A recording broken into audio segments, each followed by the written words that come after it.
Alright everyone, we've got a midweek game to look forward to for the first time in a wee while. Hearts are coming to Celtic Park tomorrow. We can look back on the weekend win over St Mirren as well. Maybe a wee bit of Scott Brown chat in there as well, guys. We've got Scott McDonald back on the channel. We've got Asim on as well. As I say, loads to chat about. Scott, just looking back at the win over St Mirren at the weekend, I'm intrigued to get your thoughts on how that panned out. First half, quite frustrating.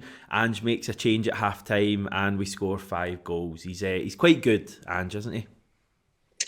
Yeah, well, I mean, look, I think the sending off just before half time helps the cause because I think it was almost rinse and repeat from the last time they were there before that. And I think everyone was thinking along those lines in the first half.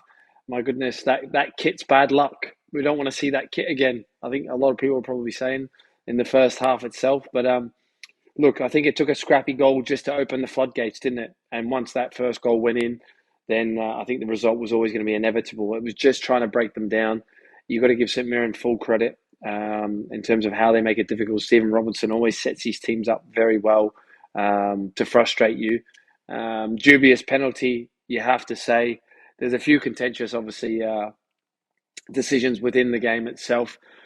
Look, I can see why the handball's been given for the penalty, but I can equally argue the point why it wasn't a penalty down the other end. Look, VAR will have their views on it, but now the rule is it's where it's finished, not where it starts.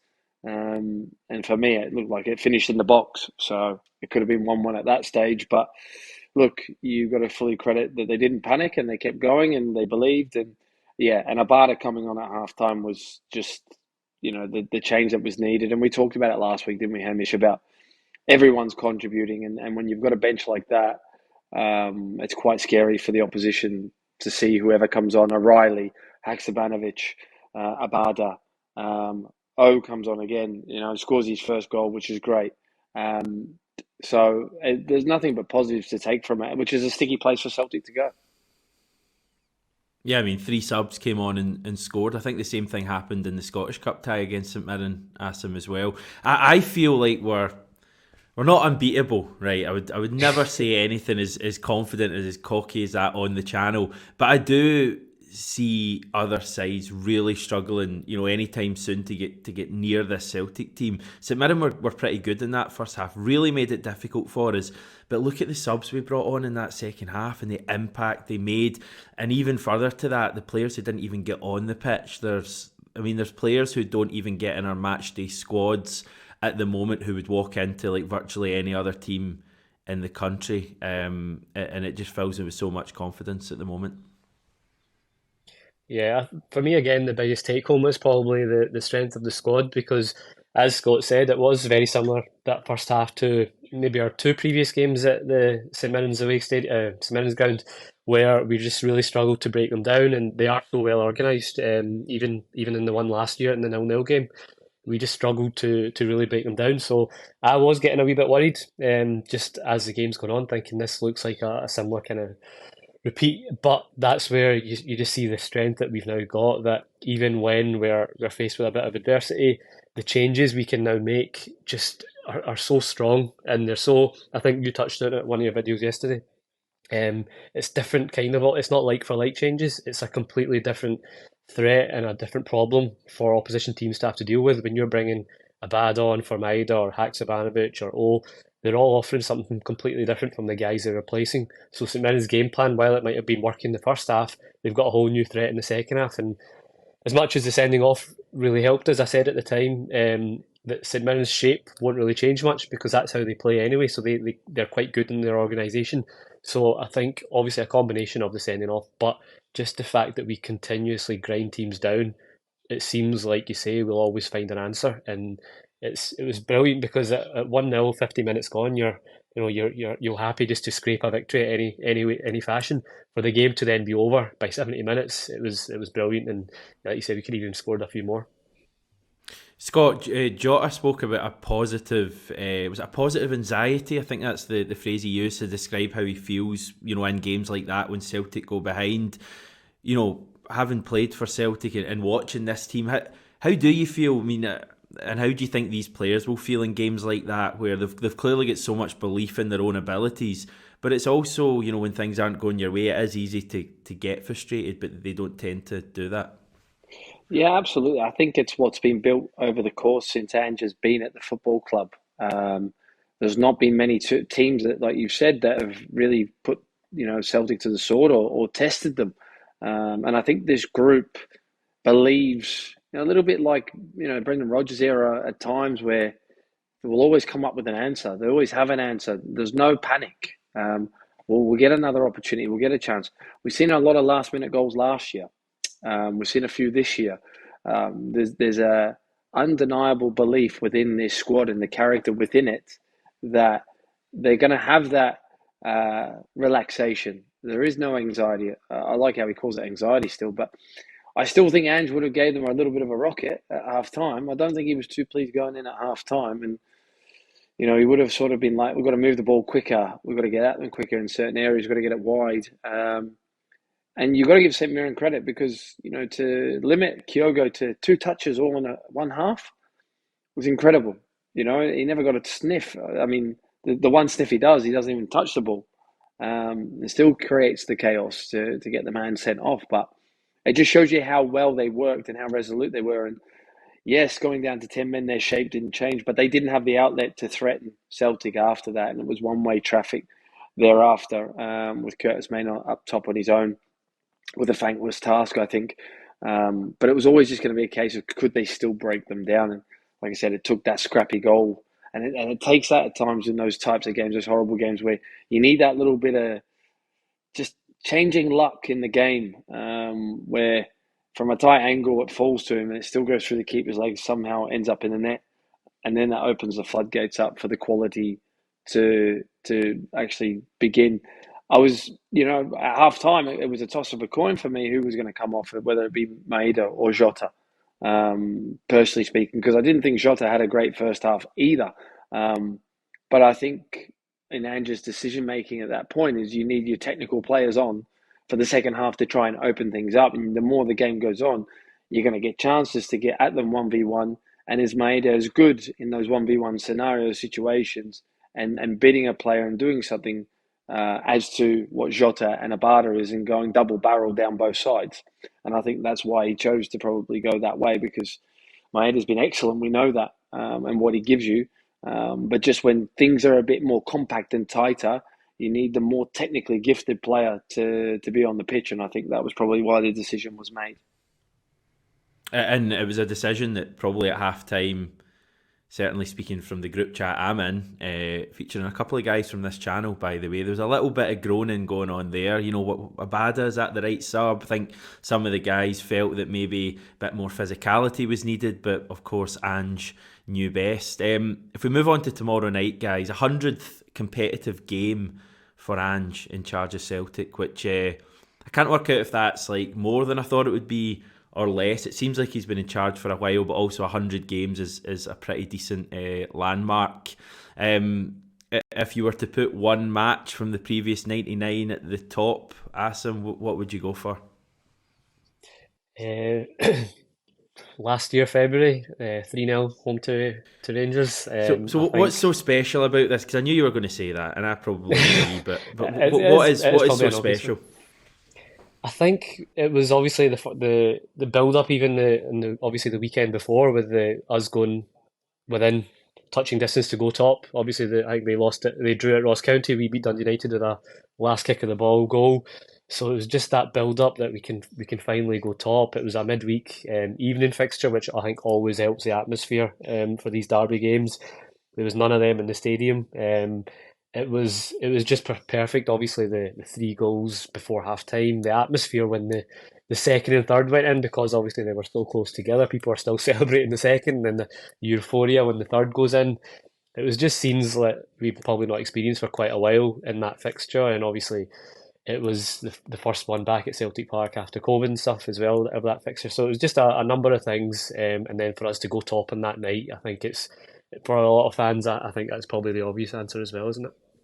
Yeah, there was something in the air that night, definitely. Scott, we know you love a left field shout. Have you got another one that maybe springs out? Look, I totally agree with Adam in that one. It was just a turning point in the season to believe that obviously the league was there for the taking for Celtic and finally. But I think you've got to go with as well the League Cup final last year, winning his first trophy.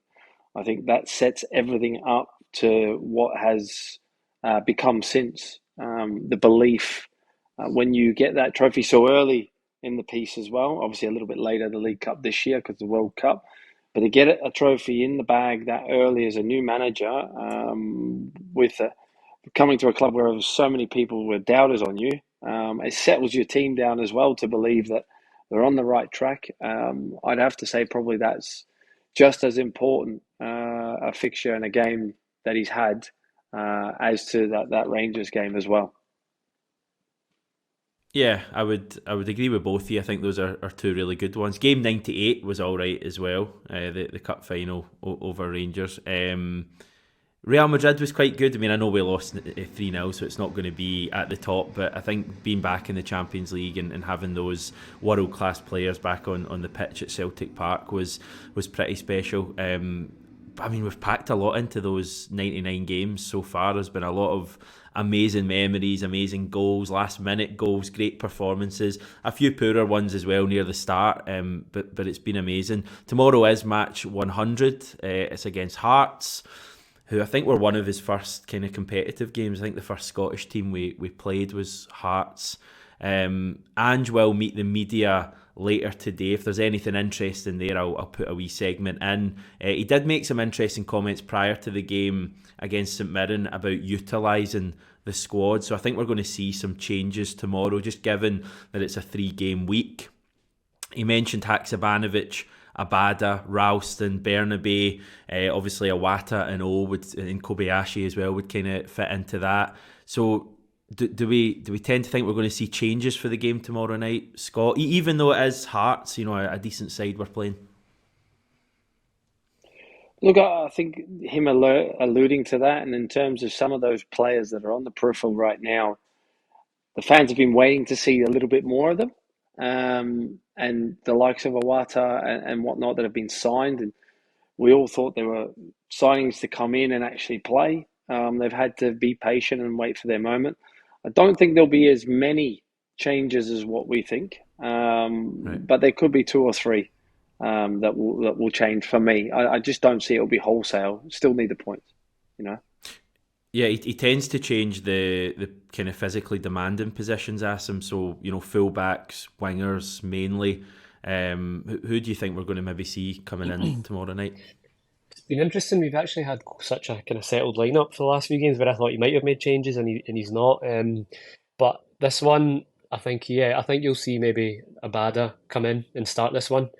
Um, Haksabanovic, I'm a big fan, but I don't know if he'd make two changes for the two wide positions. He might stick with Jota, and Ralston. You can see Ralston maybe getting a game. I think he'll stick with Taylor. I don't think again he'll bring Bernabe in straight like out the cold completely for a game against Hearts. It's one of our tougher domestic games, and I think he'll stick with Taylor there. O'Reilly as well. Actually, I think might get a start.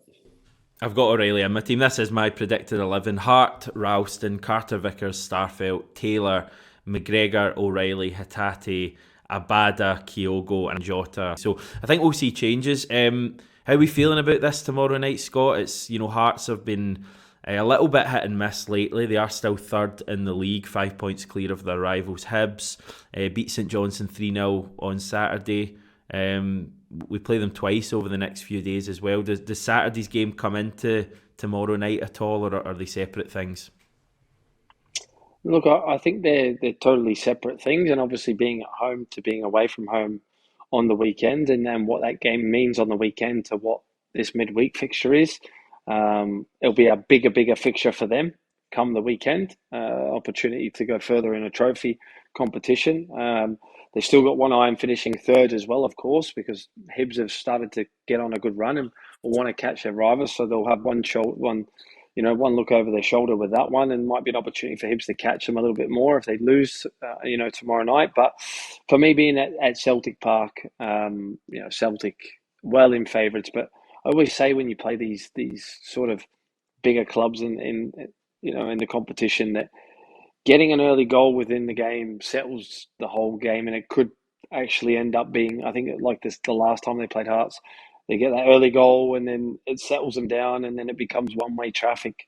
If Celtic are to do that again tomorrow evening, then it could be an easy night's work. But totally two different games, two different battles.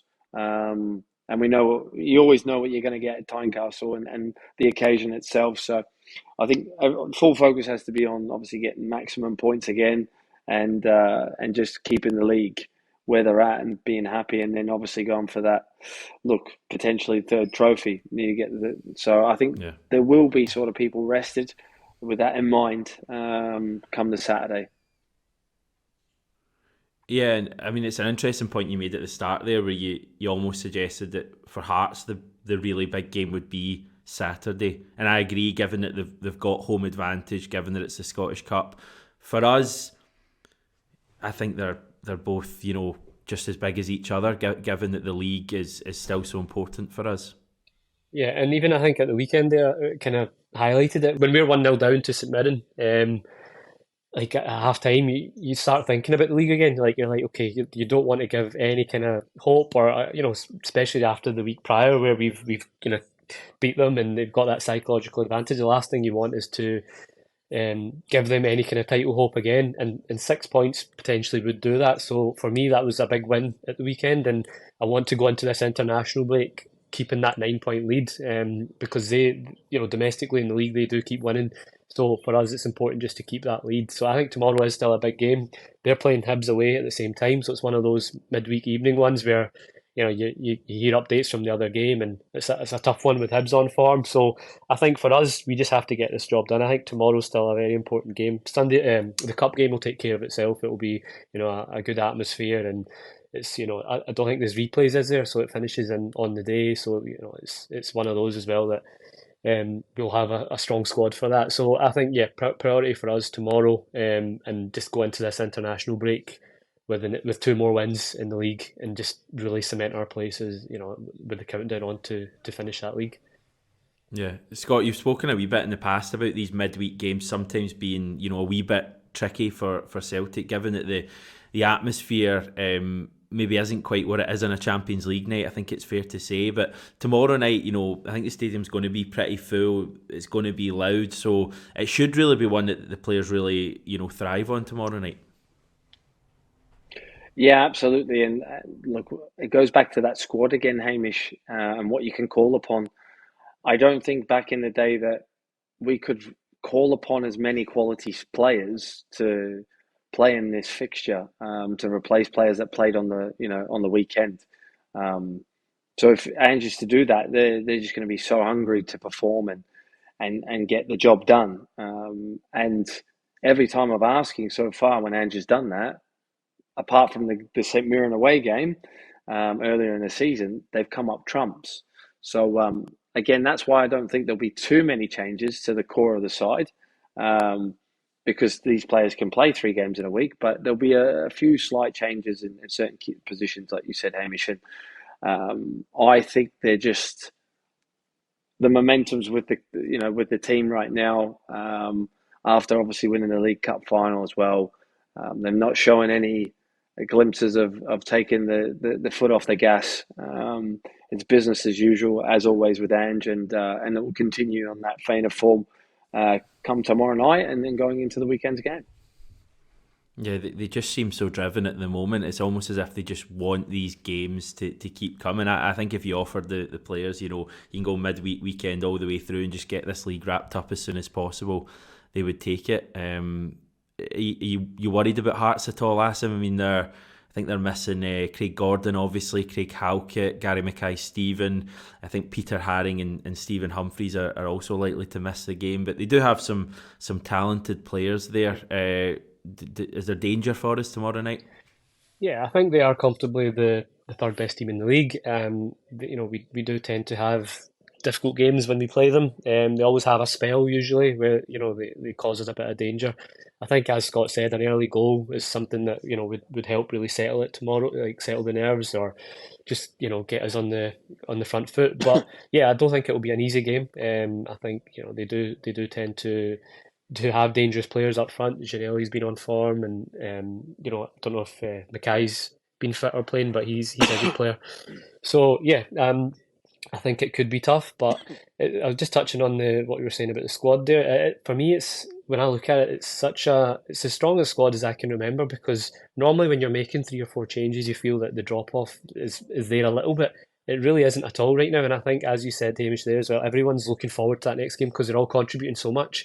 I think I heard the other day that there's only 2 players that have played every single game for us this season, and it's not 2 that you would even think it is. I think it's Abada and O'Reilly have played in every single fixture we've had this season. Every league game, yeah.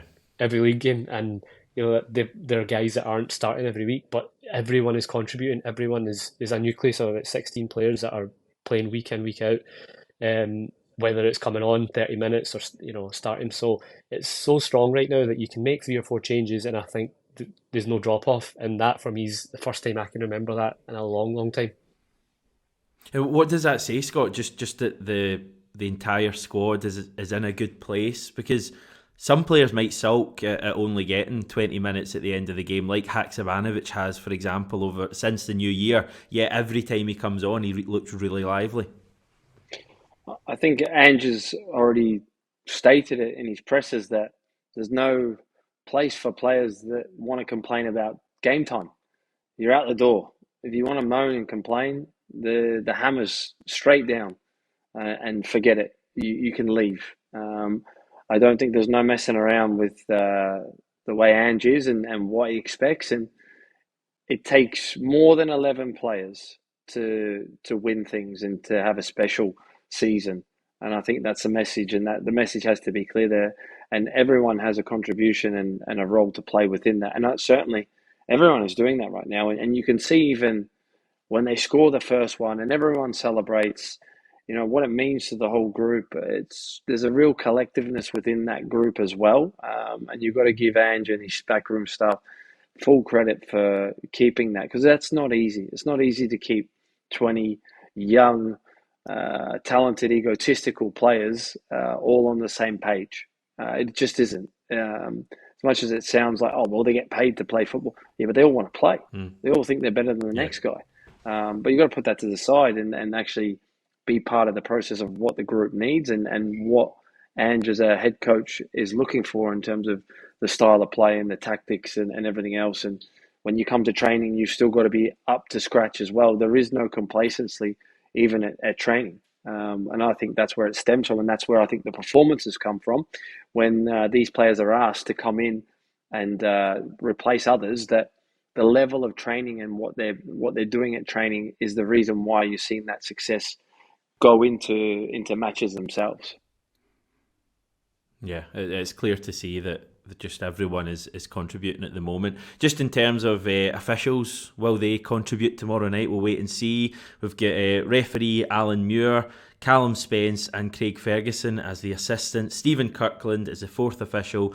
VAR is Nick Walsh, and assistant VAR is Graham Leslie. And I'm just noticing the cup tie on Saturday at Tynecastle. Officials have been announced for that as well. So we've got Kevin Clancy is going to referee that. David McGeechee as assistant with Dougie Potter.